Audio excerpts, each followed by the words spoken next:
హరి ఓం. శ్రీ గురుభ్యో నమ.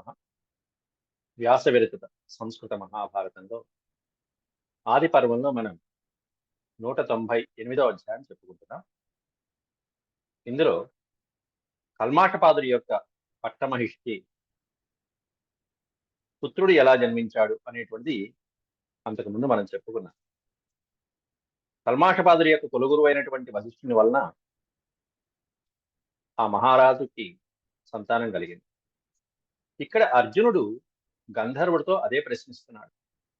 ధర్మాత్ముడైనటువంటి వశిష్ఠ మహర్షి వలన ఆ మహారాజు భార్య ఏ విధంగా సంతానమును కన్నది అనేటువంటిది అర్జునుడు ప్రశ్నించడం, దానికి కల్మాషపాదుడికి ఉన్నటువంటి ఒక శాపం, ఒక బ్రాహ్మణి ఇచ్చినటువంటి శాప కథనాన్ని ఇక్కడ వ్యాసుల వారు మనకి వర్ణిస్తున్నారు. ఈ ఆఖ్యానం ఎలా ఉంటుందంటే దాదాపుగా పాండు మహారాజుకి ఏ శాపం అయితే ఉన్నదో అటువంటి శాపమే ఇక్కడ కల్మాషపాదుడికి కూడా ఉన్నది. అది ఎలా అనేటువంటిది ఈ అధ్యాయంలో మనం తెలుసుకుందాం. సౌదాస భార్యాయాం వశిష్ఠేన పుత్రోత్పాదన కారణం. సౌదాస భార్యాయం, సౌదాసుడు అనే పదానికి అర్థం ఇక్కడ కల్మాషపాదు. కల్మాషపాదుని యొక్క భార్య అయిన వశిష్ఠేన అంటే వశిష్ఠుని వలన, వశిష్ఠుని చేత పుత్రోత్పాదన కారణం, పుత్రుడు జన్మించినటువంటి కారణం పృష్టవంతం అర్జునం ప్రతి. ఆ కారణం ఎలా జరిగింది, వశిష్ఠుడు ఎలా అంగీకరించాడు అనేటువంటిది అడగగా అర్జునుడితో గంధర్వుడు చెప్తున్నాడు ఏమని, కల్మాషపాద కథాకథనం. మళ్ళీ కల్మాషపాదుడి అంటే 2-3 అధ్యాయాల తర్వాత మళ్ళీ కల్మాషపాదుడి గురించి మనం చెప్పుకుంటున్నాం. మధ్యలో ఔర్వుడి యొక్క ఆఖ్యానం చెప్పుకున్నాం, పరాశరుడి యొక్క ఆఖ్యానం చెప్పుకున్నాం. మళ్ళీ బ్యాక్ ఒకసారిగా కల్మాషపాదుడి దగ్గరికి వస్తున్నాడు అర్జునుడు. ఎందుకంటే ఒక సందేహం అక్కడ మిగిలిపోయింది, ఆ సందేహాన్ని అడుగుతున్నాడు. అది ప్రారంభించే ముందు దైవస్మరణ చేసుకుని ప్రారంభించుకున్నాం. ఓ శుక్లాంబరధరం విష్ణుం శశివర్ణం చతుర్భుజం ప్రసన్నవదనం ధ్యాయేత్ సర్వవిఘ్నోపశాంతయే. వ్యాసం వసిష్ఠనప్తారం శక్తేః పౌత్రమకల్మషం పరాశరాత్మజం వందే సుఖతాతం తపోనిధిం. వ్యాసాయ విష్ణవే నమో వై బ్రహ్మనిధయే వాసిష్ఠాయ నమో నమః. నారాయణం నమస్కృత్య నరం చైవ నరోత్తమం దేవీం సరస్వతీం వ్యాసం తతో జయముదీరయేత్.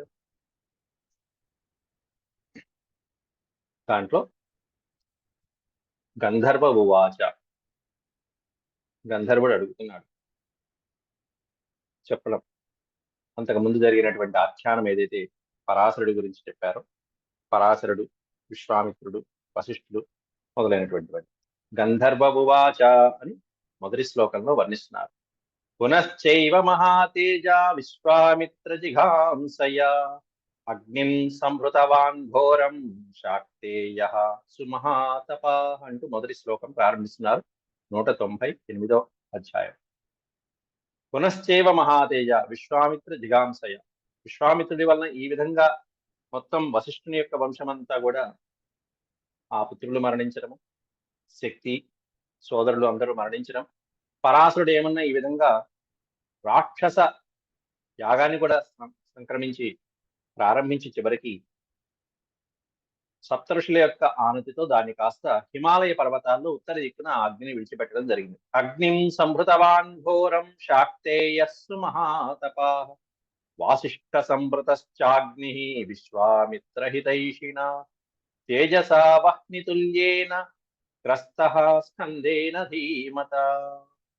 అటు వశిష్ఠుల వారు అటు విశ్వామిత్రుల యొక్క హితాన్ని కోరుకుని మొత్తం మహర్షులందరూ కూడా ఈ దివ్యమైనటువంటి తేజస్సు కలిగినటువంటి వాళ్ళు చక్కగా ఆ అగ్నిని ఎక్కడ ప్రతిష్టాపన చేయాలో అక్కడ ప్రతిష్టాపన చేశారు. అయితే ఈ విధంగా చెప్తుంటే వెంటనే అర్జునుడు అడుగుతున్నాడు గంధర్వుని, రాజ్ఞా కల్మాషపాదేన గురౌ బ్రహ్మ విదాంబరే కారణం కిం పురస్కృత్య భార్యా వై సన్నియోజిత అని అడుగుతున్నాడు. గంధర్వుడిని అడుగుతున్నాడు. రాజ్ఞా కల్మాషపాదేన గురౌ బ్రహ్మ విదాంబరే. రాజైనటువంటి కల్మాషపాదుడి చేత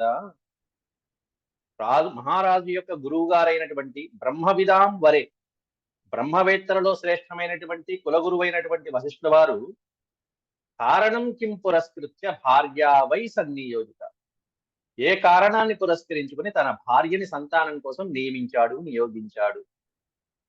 కులగురువైనటువంటి వాడే వశిష్ఠుడు, బ్రహ్మవేత్తలలో గొప్పవాడైనటువంటి అటువంటి వారికి ఈ పనిని ఎందుకు అప్పచెప్పాడు అని చెప్పి అర్జునుడు అడుగుతున్నాడు. పైగా వశిష్ఠుల వారు కూడా ఎలా అంగీకరించారు?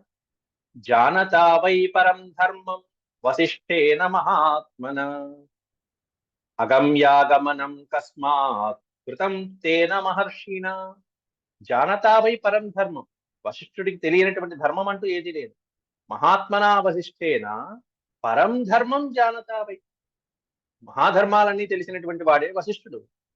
మరి అగమ్యాగమనం, అగమ్య ఆగమనం కస్మాత్ కృతం, ఇటువంటి అనుకోనటువంటి సంఘటన ఎందుకు చేశాడు, అధర్మానికి ఎందుకు పాల్పడ్డాడు, ఆ మహర్షి చేత ఇటువంటి కర్మ ఎందుకు చేయబడింది అని చెప్పి అర్జునుడు అడుగుతూ, ధర్మాలన్నీ తెలిసినటువంటి వాడు అధర్మానికి పాల్పడ్డా?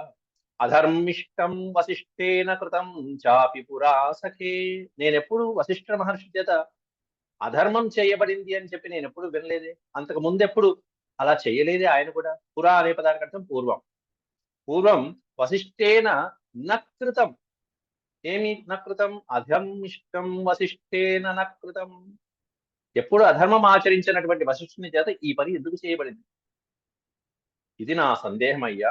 ఏతన్మీ సంశయం సర్వం చేత్తుమర్హసి పృచ్ఛతః. ఇది నా సందేహం, కాబట్టి ఈ సందేహాన్ని నువ్వే కాస్త నివృత్తి చేయి నాయన అని చెప్పి గంధర్వుడిని అడుగుతున్నాడు. అప్పుడు గంధర్వమువాచ, గంధర్వుడు చెప్తున్నాడు దానికి సమాధానంగా. ఓ ధనంజయ అంటూ మొదలు పెడుతున్నాడు. ధనంజయ నిబోధేయం యన్మాం త్వం పరిపృచ్ఛసి. ఆయన నువ్వు అడిగిన దానికి తప్పకుండా నేను సమాధానం చెప్తాను. యన్మాం త్వం పరిపృచ్ఛసి, ఏదైతే నన్ను అడిగావో దానికి సమాధానంగా చెప్తానయ్యా. వశిష్ఠం ప్రతి దుర్ధర్ష తథా మిత్ర సహం నృపం. వశిష్ఠం ప్రతి దుర్ధర్షం, ఏ విధంగా అయితే సూర్యవంశ మహారాజు అయినటువంటి కల్మాషపాదుడు వశిష్ఠుడిని తన భార్యకి సంతానం కోసం నియోగించాడు, అదంతా కూడా కథితం తే మయా సర్వం యథాశక్త సపార్థివ. అది ప్రారంభించే ముందు కొంత పూర్వ ఆఖ్యానం నీకు చెప్పేశాను. ఏంటంటే శక్తి మహర్షి చేత ఈ కల్మాషపాదుడు యథాశక్త ఏ విధంగా శపించబడ్డాడు అనేటువంటిది మయా సర్వం కథితం. అంతకుముందు నీకంతా చెప్పాను కదా. కల్మాషపాదుడిలో రాక్షసుడు ఆవహించడం అనేది జరిగింది, అది అంతవరకు మనం చెప్పుకున్నాం. శక్తి మహర్షి ఇచ్చినటువంటి శాపం. శక్తినా భరత శ్రేష్ఠ వాసిష్ఠేన మహాత్మన. భరతశ్రేష్ఠుడైనటువంటి ఓ భరతశ్రేష్ఠ అర్జున, వాసిష్ఠేన శక్తినా మహాత్మన యథాశక్త, వశిష్ఠుని యొక్క వంశంలో వశిష్ఠుని కుమారుడైనటువంటి శక్తి చేత ఏ విధంగా శపించబడ్డాడు అనేటువంటిది అంతకుముందు నేను చెప్పాను. ఆ శాప ప్రభావంతో మహారాజు రాజ్యం చేయలేక భార్యతో కలిసి అరణ్యాలకు వచ్చేశాడు. కొంతమంది ఈ శాప వృత్తాంతం అక్కడ చెప్పేశాడు కూడా. కాబట్టి నేను కొన్నాళ్ళు అరణ్యాల్లో నివసించవలసి వస్తుంది, నాలో రాక్షస ఆవాహన జరిగింది అనేటువంటిది తెలుసుకున్నాడు. అందువలన ఇక్కడ సతు శాపవశం ప్రాప్త క్రోధ పర్యాకులేక్షణ నిర్జగామ పురాద్రాజ సహదార పరంతప.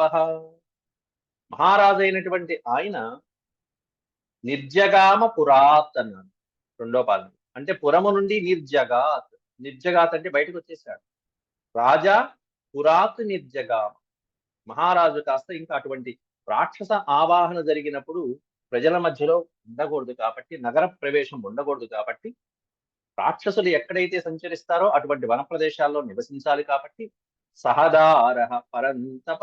దార అంటే భార్య, భార్యతో పాటుగా తిరిగి వచ్చేశాడు రాజ్యాన్ని వదిలిపెట్టేసి. ఎందుకనంటే శాపవశం ప్రాప్త క్రోధ పర్యాకులేక్షణ. రాక్షస ఆవాహన జరిగినప్పుడు క్రోధాలు అనేకమైనటువంటి రకరకాలైనటువంటి చెడు అలవాట్లన్నీ వస్తూ ఉంటాయి. ఆహార లక్షణాలు మారిపోతాయి. కాబట్టి ఆ శాప ప్రభావం తగ్గేదాకా నగరంలో సంచారం ఉండకూడదని చెప్పి అరణ్యాలకు వచ్చేశాడు. నిర్జన అరణ్యానికి వచ్చాడు. అరణ్యం నిర్జనం గత్వా సదారః పరిచక్రమే నానా మృగగణాకీర్ణం నానా సత్వ సమాకులం. నిర్జనమైనటువంటి అరణ్య ప్రాంతానికి వెళ్ళి భార్యతో పాటుగా అక్కడికి వెళ్ళాడు. అక్కడ సంచరించాడు. భార్యతో పాటుగా అరణ్య ప్రాంతాన్ని సంచరించాడు. ఎలా ఉంది? నానా మృగగణాకీర్ణం. అనేకమైనటువంటి మృగముల యొక్క గణములతో నిండినటువంటి, గణము అంటే సముదాయం, సమూహం. అనేక మృగాల సముదాయంతో సంకీర్ణమైనటువంటి నిండినటువంటి అరణ్యం అది. నానా సత్వ సమాకులం. సత్వములు అంటే ప్రాణులు, అనేకమైనటువంటి ప్రాణులు ఉన్నాయి దాంట్లో. నానా గుల్మలతాచ్ఛన్నం నానా ద్రుమ సమావృతం. అనేకమైనటువంటి లతలు, పొదలు, ద్రుమాలు, చెట్లు, మహావృక్షాలతో నిండినటువంటి ఘోరమైనటువంటి కీకారణ్యంలో ప్రవేశించాడు. అరణ్యం ఘోర సన్నాదం శాపగ్రస్త పరిభ్రమన్. ఘోరమైనటువంటి నాదం చేస్తున్నటువంటి మహారణ్యంలో, కీకారణ్యంలో శాపగ్రస్త ఇవ పరిభ్రమన్.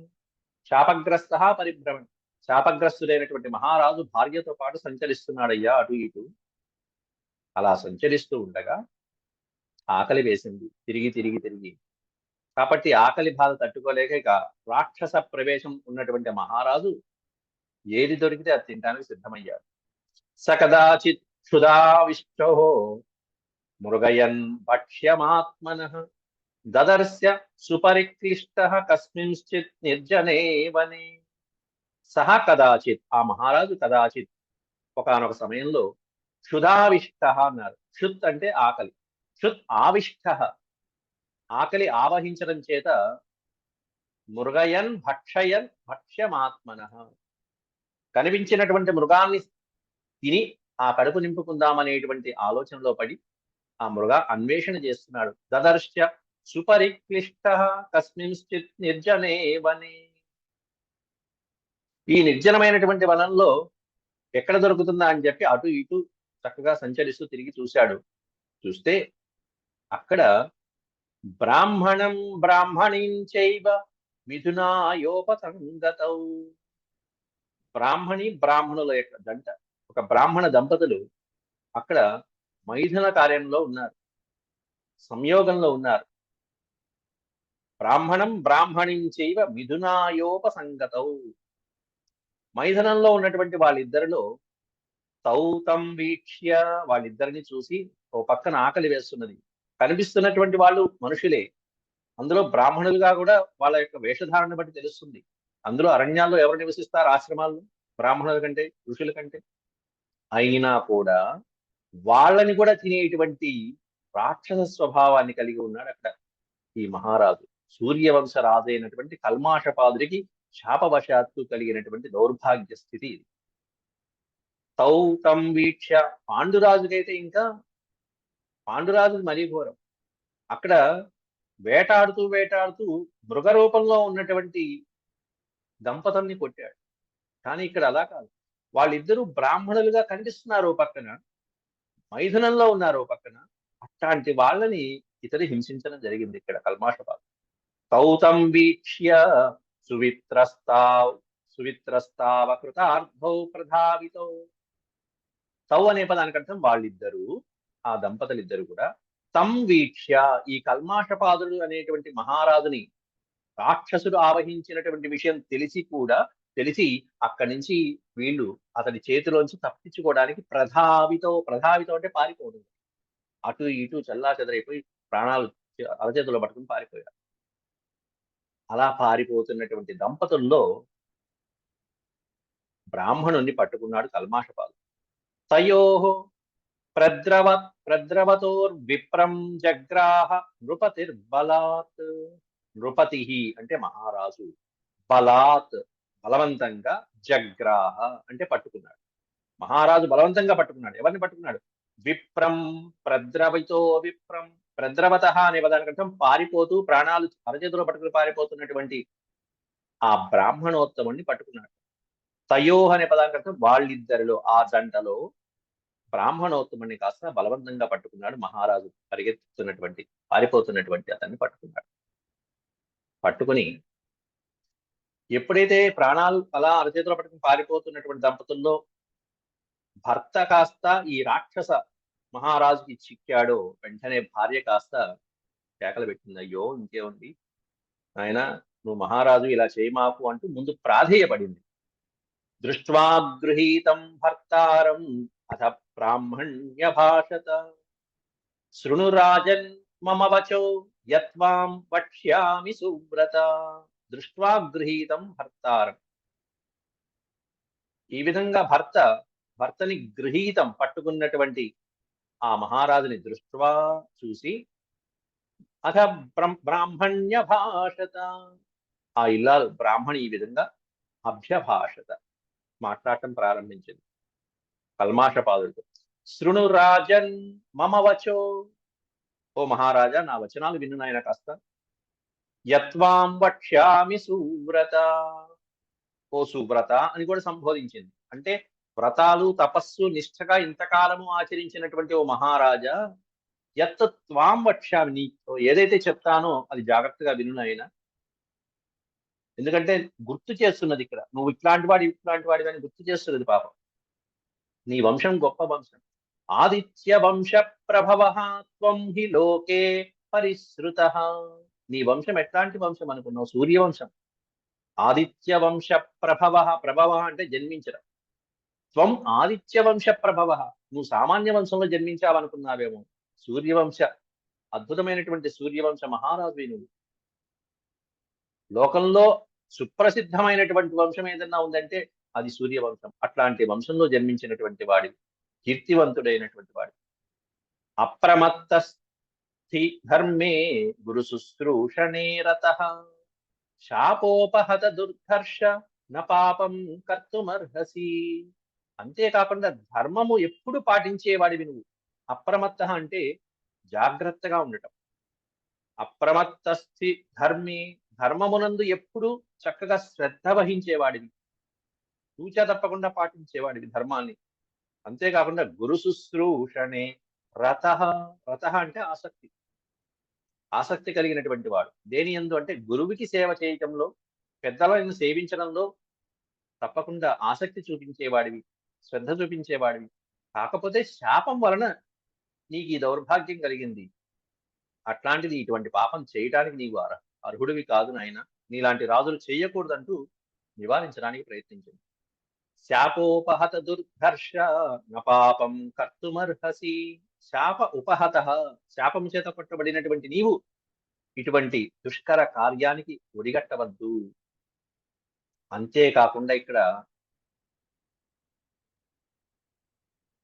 కల్మాషపాదుడు తన భర్తని సంహరిస్తున్నాడు, చంపేస్తున్నాడు అనేటువంటి విషయంలో తన భర్తని రక్షించుకోవడం కోసం, నాకింకా కామవాంఛ తీరలేదు నాయన, అట్లాంటి వాడిని నువ్వు పట్టుకున్నావు, అసలే మేము కష్టకాలంలో ఉన్నామంటూ ఇక్కడ చెప్పవలసినటువంటి మాటల్లో ఎంతవరకు వెళ్ళాలో స్త్రీ అంతవరకు వెళ్ళి చెప్తున్నది ఇక్కడ బ్రాహ్మణి.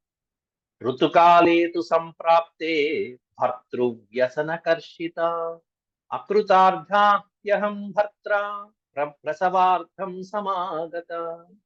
నాకు ఋతుకాలం సమీపించింది. ఋతుకాలం సమీపించింది కాబట్టి సంగమం అనేటువంటిది ఉంటే మంచిదని చెప్పి నేను భర్తని ప్రసవార్థం సమాగత, సంతానార్థం కోసం వచ్చి నేను సంగమించాను. ఎందుకంటే వంశోద్ధారకుడైనటువంటి వాడు అనేటువంటిది ఎప్పుడు కూడా దంపతులకి, గృహస్థులైనటువంటి వాళ్ళకి ప్రధానమైనటువంటి ధర్మం అది. కాబట్టి అటువంటి ప్రవాసం కోసం, ఈ ప్రసవం కోసం అని చెప్పేసి ప్రసవార్థం సమాగత, సంతానార్థం వచ్చి నేను ఋతుకాలంలో భార్యని నేను కలిశానయ్యా. భర్తృవ్యసనకర్షిత అకృతార్థ్యహం భర్త్ర. కాబట్టి నాకు ఇంకా నేను అనుకున్నటువంటి కోరిక తీరలేదు. కరెక్ట్ గా మేమిద్దరం అలా ఋతుకాలం వచ్చి సంగమిస్తున్నాము. అందులో కూడా ఎంతో కష్టాలలో ఉన్నటువంటి మేము, దుఃఖంలో ఉన్నటువంటి మేము, భర్త ఎక్కడో భార్య ఎక్కడో, ప్రసవార్థం ఎక్కడో నివసిస్తున్నటువంటి మేము కష్టాల వల్ల ఇట్లా వచ్చి కలుసుకున్నాము. ఇదిగో ఈ విధంగా నీకు అంటబడ్డా. కాబట్టి ప్రసీద నృపతి శ్రేష్ఠ భక్తాయం మే విసృజ్యతాం. మా భర్త మీద కాస్త ప్రసన్నమవు నాయన. ప్రసీద ప్రసీద.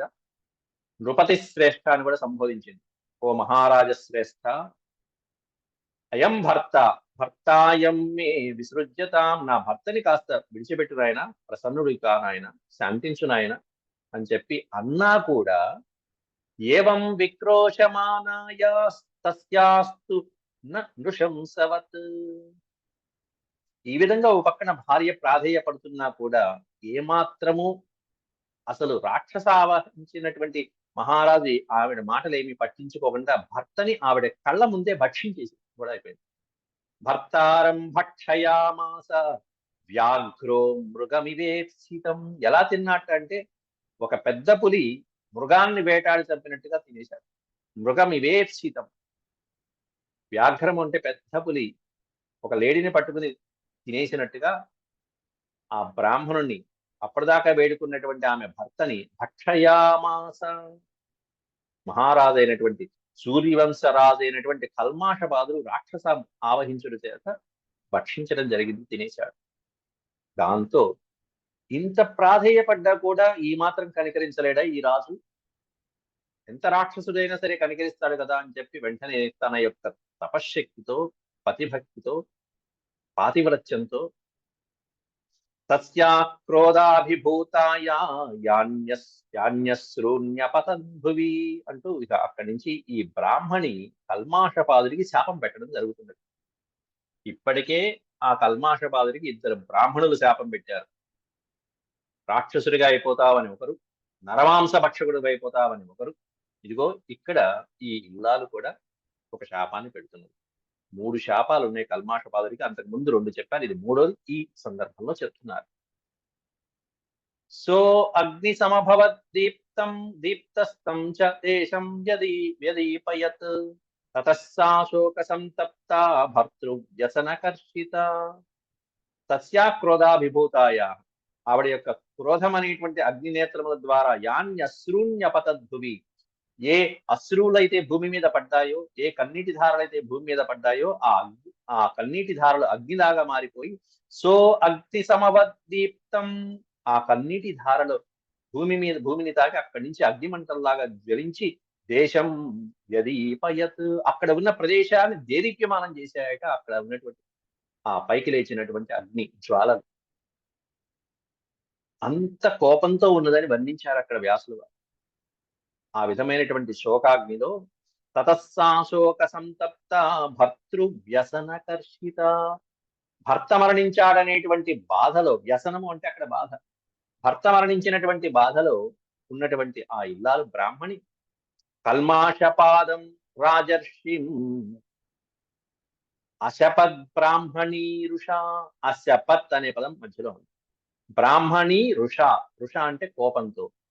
ఆ బ్రాహ్మణి తీవ్రమైనటువంటి క్రోధంతో అశపత్ శపించడం జరిగింది. ఎవరినంటే రాజర్షి అయినటువంటి కల్మాషపాదుడిని శపించడం జరిగింది. ఏమని శపించిందయ్యా అంటే, ఏ కారణంతో అయితే మైథునంలో ఉన్నటువంటి మా జంటని నువ్వు విడతీశావో అలాంటి సందర్భం వచ్చినప్పుడు నీ భార్యకి నువ్వు సంగమిస్తే నువ్వు మరణిస్తావు అని చెప్పి శాపం పెట్టింది. నీ భార్య కూడా ఈ విధమైనటువంటి ఋతుకాలం ప్రాప్తించిన సమయంలో నువ్వు గనక కలిసావు అంటే గనక నువ్వు మరణిస్తావు. ఇదే శాపం పాండురాజు కూడా ఉన్నది. భార్యతో సంగమిస్తే పాండురాజు మరణిస్తాడు. అలా మహాభారతంలో చక్కగా కొన్ని కొన్ని పాత్రలు ఎలా కలుస్తాయంటే కొన్ని కొన్ని ఆఖ్యానాలు ఇవన్నీ జరిగినటువంటివే పూర్వం. అందులో ఇక్కడ సూర్యవంశరాజు, అక్కడ ఏమన్నా పాండురాజు అంతే తేడా. యస్మాన్ అని శాపం ఇదంతా ఈ శ్లోకంలో శాపం ఈ పాదంలో వర్ణిస్తుంది. యస్మాన్ యస్మాన్ మమాకృతార్థాయ స్వయా క్షుద్ర నృశంసవత్ ప్రేక్ష్యంత్యా భక్షితో మేధ్య ప్రియో భర్త మహాయశాః తస్మాత్మపి దుర్బుద్ధే మచ్చాప పరివీక్షతః. యస్మాన్ మాం అకృతార్థాయ. అకృతార్థాయ అంటే నా కోరిక నెరవేరకుండా ఏ కారణంతో అయితే మమ్మల్ని విడతీసి త్వయా క్షుద్రనుశంసవత్, నీ చేత ఎటువంటి క్షుద్రమైన నీచమైనటువంటి పని చేయబడిందో, మైథునంలో ఉన్నటువంటి వాళ్ళని మృగమైనా సరే, ఒక పురుగైనా సరే, ఒక కీటకమైనా సరే మనం ఎటువంటి అపకారం చేయకూడదే. రాజు అయ్యుండి ఈ విధంగా చెప్తున్నా కూడా వినకుండా నువ్వు ఈ విధంగా చేశావు కాబట్టి, నా కళ్ళ ముందే నా భర్తని భక్షించావు కాబట్టి, ప్రేక్ష్యంత్యా భక్షితో మే అద్య ప్రియ, అద్య మే ప్రియ భక్షిత, నా భర్త అయినటువంటి నా ప్రియుణ్ణి కాస్త నువ్వు భక్షించావు కాబట్టి, తస్మాత్ అందువలన, త్వమపి నీవు కూడా, నీకు కూడా ఇటువంటి దుర్దశ వస్తుంది. తస్మాత్ త్వమపి దుర్బుద్ధే, ఓ దుర్బుద్ధి కలిగిన ఓ మహారాజా, మత్శాప పరివీక్షిత, మత్ శాప పరివీక్షిత, నా శాపం కూడా చెప్తున్నాను విను. ఏమిటాయి ఆ శాపం అంటే, పత్ని మృతావను ప్రాప్య సద్యస్తక్షసి జీవితం, సద్య త్యక్షసి జీవితం, త్యక్షసి అంటే విడిచిపెట్టడం, నువ్వు నీ జీవితాన్ని వదిలిపెట్టేస్తావు. సద్య వెంటనే వదిలిపెడతావు. ఎప్పుడు వదిలిపెడతాడయ్యా అంటే, పత్ని మృతావనుప్రాప్య, నీ పత్ని ఋతుకాలాన్ని ప్రాప్తించి సమయంలో నువ్వు గనక ఆమెను కలిస్తే గనక సద్య వెంటనే నువ్వు మరణిస్తావు, నీ జీవితాన్ని వదిలేస్తావు. పత్నీమృత, పత్నీం అనేటువంటిది ఇక్కడ ద్వితీయ విభక్తి. నీ భార్యని నువ్వు కలిసినప్పుడు. పత్నీం మృతావనుప్రాప్య, అనుప్రాప్య అంటే కలవడం, అనుసరించడం. నీ భార్యను నువ్వు అనుసరిస్తే గనక అటువంటి సమయంలో వెంటనే నువ్వు మరణిస్తావు. అయితే నీ వలన ఎవరి కుమారులనైతే వశిష్ఠుడు పోగొట్టుకున్నాడో, ఎవరైతే కుమారుల్ని పోగొట్టుకుంటారో నీ వలన, అతడి వలనే నీ భార్యకు సంతానం కలుగుతుంది అనేటువంటి విషయం కూడా ఇక్కడ బ్రాహ్మణి చెప్తుంది. ఇక్కడ ఇది మనకి ప్రధానమైనటువంటి కథ. అంటే అర్జునుడు అడిగింది ఏంటంటే, వశిష్ఠుడు ఏ విధంగా ఆ ఇల్లాలని కలిసి సంతానోత్పత్తి కలిగించాడు, ఎందుకు కలిగించాడు, ఏమన్నా కారణం ఉందా అని అర్జునుడు అడిగాడు. ఈ శాప కారణం అంతకుముందు అధ్యాయాల్లో చెప్పలేదు, ఇక్కడ చెప్తున్నారు, అంతే తేడా.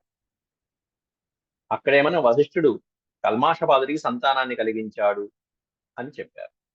దానికి కారణంగా అర్జునుడు అడిగితే వివరంగా ఇక్కడ ఇస్తున్నారు వ్యాసుడు వారు. తేన ప్రసాద్య, ఇక్కడ తేన అంటే అతని చేత, ఎవరి చేత అంటే ఎవరి చేత అయితే నీ చేత ఆయన కుమారులు భక్షించబడ్డారో అంచు తేన అంటే పదానికి వశిష్ఠుని చేత అని అర్థం. తేన ప్రసాద్యమాన సా ప్రసాదమకరోత్తదా యస్య చర్షేర్వశిష్ఠస్య త్వయా పుత్రా వినాశితాః. త్వయా అంటే నీ చేత, యస్య పుత్రా వినాశిత, ఎవరి కుమారులైతే వినాశితాః నశిస్తారో, తేన ప్రసాదేన అతని యొక్క అనుగ్రహంతో, ఆ వశిష్ఠ మహర్షి యొక్క అనుగ్రహంతోనే, సా నీ భార్య ప్రసాదమకరోత్తదా, నీ భార్య సంతానాన్ని కంటుంది. తేన సంగమ్యతే భార్య తనయం జనయిష్యతి అని ఇచ్చారు వివరంగా. తేన సంగమ్య అంటే అతని సాంగత్యము వలన, అతనితో కలవటం వలన నీ భార్య తనయం జనయిష్యతి, కుమారుణ్ణి సంతానాన్ని కంటుందయ్యా. అంతేగాని నీకు సంతాన ప్రాప్తి లేనే లేదు. సంగమిస్తే మరణిస్తావన్నా అంతే. ఎప్పుడు కూడా ఇట్లా మైథునం చేసుకుంటున్నటువంటి జంటని గాని, జంతువులని గాని వాటి జోలికి కూడా వెళ్ళకూడదు. ఎప్పుడు కూడా ఎటువంటి సమయంలో అయినా సరే ఎప్పుడు వెళ్ళవు. ఇది మహాభారతంలో మనకి ఇప్పటికీ ఈ ఆది పర్వంలోనే 2 ఆఖ్యానాలు, పెద్ద పెద్ద ఆఖ్యానాలు చెప్పుకున్నాం. మహారాజులైనటువంటి వాళ్ళే నాశనం అయిపోయారు వాటి వల్ల. కాబట్టి ఇటువంటి విషయాలు చాలా సున్నితమైనటువంటి విషయాలుగా పరిగణించి శ్రద్ధ వహించాలి. తేన సంగమ్యతే భార్య తనయం జనయిష్యతి సతే వంశకర పుత్రో భవిష్యతి నృపాధమ. నృప అధమ అనే సంబోధన వాడింది మహారాజు కల్మ. నీచమైనటువంటి మహారాజా అని సంబోధించింది. పైన ఏమన్నా చక్కగా చెప్పిన మాటలు వినేటప్పుడు సంబోధన ఒకటి, ఆ మాటలు వినకపోవడంతో ఇక్కడ మహారాజుని అధముడుగా సంబోధించింది. సతే వంశకర పుత్రో పుత్ర భవిష్యత్, నీ పుత్రుడు పుడతాడు, ఆయన వల్ల పుడతాడు, వంశకరుడు అవుతాడు, గొప్పవాడు అవుతాడు అని చెప్పి, నీ భార్యకు వశిష్ఠుని వలన కుమారుడు కలుగుతాడు, వంశోద్ధారకుడు కలుగుతాడు అనేటువంటిది బ్రాహ్మణి శాపం పెట్టడం జరిగింది. ఏవం శత్వాతు రాజానం సా తమాంగిరసీ శుభా తస్యేవ సన్నిధౌ దీప్తం ప్రవివేశ హుతాశనం. ఆ శాపం పెట్టి ఆ కల్మాషపాదుడి ఎదురుకుండానే అక్కడ ఏ జ్వాలలైతే పైకి లేచాయో ఆవిడ కన్నీటి వలన భూమి మీద పడినప్పుడు లేచినటువంటి ఆ అగ్నిలోనే ఆవిడ కాస్త ప్రవేశించి తన దేహాన్ని కూడా వదిలిపెట్టేసింది ఆ ఇల్లాలు, ఆ బ్రాహ్మణి. ఏవం శప్వా, ఈ విధంగా శపించి రాజుని, సా తమాంగిరసీ శుభ, తా తమ్ ఆంగిరసీ శుభ, అంగిరసి అయినటువంటి ఆ బ్రాహ్మణి తస్యైవ సన్నిధౌ, ఆ కల్మాషపాదుడి యొక్క సన్నిధిలోనే, తన భర్త యొక్క సన్నిధిలోనే, మరణించినటువంటి ఆ ప్రదేశంలోనే దీప్తం ప్రవివేశ హుతాశనం, దేదీప్యమానం అవుతున్నటువంటి హుతాశనము అంటే అగ్నిదేవుల్లో ప్రవేశించింది. వశిష్ఠశ్చ మహాభాగః సర్వమేతదవైక్షత. మహాభాగుడైనటువంటి వశిష్ఠుడికి ఇదంతా తెలుసయ్యా, తన దివ్య దృష్టితో చూశాడు. అవైక్షత అంటే చూడటం. వశిష్ఠుడు కులగురువైనటువంటి వశిష్ఠుల వారు ఇదంతా తన దివ్య దృష్టితో చూసిందే. ఎలా అంటే కింద వివరంగా ఇచ్చారు. జ్ఞానయోగేన మహత తపసాచ పరంతప అన్నారు. కులగురువైనటువంటి వశిష్ఠుల వారికి ఏం తెలియదు? ఆయన జ్ఞానయోగంలో అన్ని తెలుసుకోగలిగినటువంటి మహానుభావుడు కాబట్టి దివ్య దృష్టితో దాన్ని గ్రహించారయ్యా. గ్రహించి అప్పుడు కల్మాషపాదులు కోరిన తర్వాత వెంటనే సంతానాన్ని కలిగించారు అనేటువంటిది వివరిస్తున్నారు. అయితే కల్మాషపాదుడికి ఈ శాపం తర్వాత గుర్తు రాలేదు. చివరికి ఎప్పుడో వాళ్ళ భార్య మళ్ళీ శాపం గుర్తు చేస్తే గుర్తొచ్చింది. ముక్త శాపశ్చ రాజర్షి కాలేన మహతా తతః ఋతుకాలే అభిపతితో మదయంచా నివారితః. ముక్త శాపశ్చ రాజర్షి, ఆ శాపాన్ని పొందినటువంటి రాజర్షి కాలేన మహతా కాలేన తతః, కొంతకాలానికి ఋతుకాలే అభిపతితో మదయంచ, తన పట్టపురాణి అయినటువంటి మదయంతికి ఋతుకాలం సమీపించింది, ఋతుకాలం వచ్చింది కాబట్టి కలవాలనేటువంటి వంకతో రాజు ఆమెతో కలవబోతుంటే మహారాణి కాస్త నివారించింది. నివారిత, నాయన కలవ మాకు, దగ్గర రా మాకు నాయన, నీకు శాపం ఉన్నదని చెప్పి శాపాన్ని గుర్తు చేసింది. ఈ శాపాన్ని వాడు మర్చిపోను కూడా మర్చిపోయాడు రాక్షస ఆవాహనతో. నహి సస్మార, సస్మార అంటే స్మరించలేదు. నహి సస్మార, నస్మ విస్మృత. నహి సస్మార సన్ నృపః తం శాపం కామమోహిత. కామవశుడైనటువంటి ఆ మహారాజు ఆ శాపాన్ని గుర్తుకు రాలేదు ఆ సమయంలో. అప్పుడు దేవి చెప్పిన తర్వాత అప్పుడు గుర్తు చేసుకున్నాడు, ఓహో నాకు ఈ శాపం ఉందా. దేవ్యా శోధవచ శ్రుత్వా సంభ్రాంతో నృపసత్తమ. దేవి యొక్క వచనాలు విన్నటువంటి ఆ మహారాజు ఆ వచనాలను శ్రుత్వా విని సంభ్రాంతో నృపసత్తమ, భయపడిపోయాడు. ఒక్కసారి సంభ్రాంతుడైపోయాడు. అయ్యో నాకు ఇటువంటి శాపం ఉంటే ఎలా, మరి వంశోద్ధారకుడిని ఎలా కనాలి అనేటువంటి ఆలోచన కలిగింది మహారాజు. అదే సమయానికి, సరిగ్గా అదే సమయానికి ఇక్కడ శక్తి సోదరులు వీళ్ళందరూ కూడా మరణించడం అయిపోయింది. తర్వాత వశిష్ఠుడు రావడం జరిగింది. అప్పటికే వశిష్ఠుడు యొక్క కోడలు గర్భవతి అని తెలుసుకుని అటుగా వెళ్తుంటే కల్మాషపాదుడు వశిష్ఠుడిని కూడా సంహరించబోతే ఒక్క హుంకారంతో కల్మాషపాదుల్లో ఉన్న రాక్షసుణ్ణి ఆపి మంత్రపూతమైనటువంటి జలంతో రాక్షసుణ్ణి కాస్త పంపించేసి కల్మాషపాదుణ్ణి మళ్ళీ శాపం నుండి, రాక్షస ఆవహించినటువంటి శాపం నుండి బయటికి రప్పిస్తాడు. ఇదంతా అంతకుముందు చెప్పుకున్న గాథలో ఇక్కడ దీన్ని కనెక్ట్ చేయాలి. మహాభారతంలో ఇది చాలా ముఖ్యమైనటువంటిది. ఎక్కడో ఒక చెప్పినటువంటి ఆఖ్యానాన్ని మరొక చోట మనం దాన్ని సంయోగం చేసుకోవాలి. రెండు అంటే అర్థాన్ని బట్టి మనం కలుపుకోవాలి. తం అనుసంసృత్య పర్యతప్యత్ భృశం తదా. పర్యతప్యతి, భృశం అంటే మిక్కిలి పాపం పరితపించిపోయాడు మహారాజు, చాలా బాధపడ్డాడు. తం శాపం అనుసంసృత్య అంటే గుర్తు చేసుకుని తపించిపోయాడు ఆ మహారాజు. మరి సంతానం ఎలా ఎలా ఎలా, ఇక తాను భార్యని కలిస్తే మరణిస్తాడు, రాజ్యాన్ని కూడా పరిపాలించలేడు. అందువలన ఆ సమయంలో ఆపత్కాలంలో మహారాజులైనటువంటి వాళ్ళు ఈ నియోగ పద్ధతి ద్వారా ఒక బ్రాహ్మణుడి ద్వారా వంశోద్ధారకుడిని కనేటువంటి సంస్కారం పూర్వకాలం ఉన్నది. అందువలన ఏతస్మాత్ కారణాద్ రాజా వశిష్ఠం సన్యయోజయత్. కాబట్టి కులగురు అయినటువంటి వశిష్ఠుల వారిని కాళ్ళ వేళ్లబడి ప్రాధేయపడ్డాడు ఈ మహారాజు కల్మాషపాదు. అప్పుడు వంశోద్ధారకుడి కోసం, సూర్యవంశ ప్రభువు కోసం అని చెప్పి గురువైనటువంటి వశిష్ఠుల వారే అతని యొక్క భార్య యందు స్వదారేషు, దార అంటే భార్య, అతని యొక్క భార్య ఆయన నియోగించాడు, మహారాజు ఆజ్ఞగా తీసుకున్నాడు. ఈ నియోగ విధానం పూర్వం ఉన్నది కాబట్టి వశిష్ఠులు కేవలం వంశోద్ధారకుడి కోసం, అది కూడా ఏ మార్గంతో అనేటువంటి చెప్పారు పూర్వమే, దివ్య పద్ధతిలో అన్నారు. దివ్య పద్ధతి అంటే దేవతలు ఎలా సంగమిస్తారో ఆ పద్ధతిలో వంశోద్ధారకుడిని కలిగించారయ్యా అనేటువంటి అద్భుతమైనటువంటి పదం వాడారు అక్కడ వ్యాసులు వారు. స్వదారేషు నరశ్రేష్ఠ శాపదోష సమన్విత. ఈ శాపదోషం అనేటువంటిది ఉన్నది కాబట్టి మహారాజు తన భార్య యందు వశిష్ఠుని నియోగించడం జరిగిందయ్యా, తద్వారా కుమారుడు కలిగాడు అని చెప్పి గంధర్వుడు అర్జునుడికి తన యొక్క సంశయాన్నంతా తీర్చేటువంటి వృత్తాంతాన్ని ఈ అధ్యాయంలో చెప్పడం జరిగింది. ఇది శ్రీమన్మహాభారతే ఆది పర్వణి చైత్రరథ పర్వణి అష్టనవత్యధికశతతమో అధ్యాయ సమాప్త. ఓం శాంతి శాంతి శాంతి.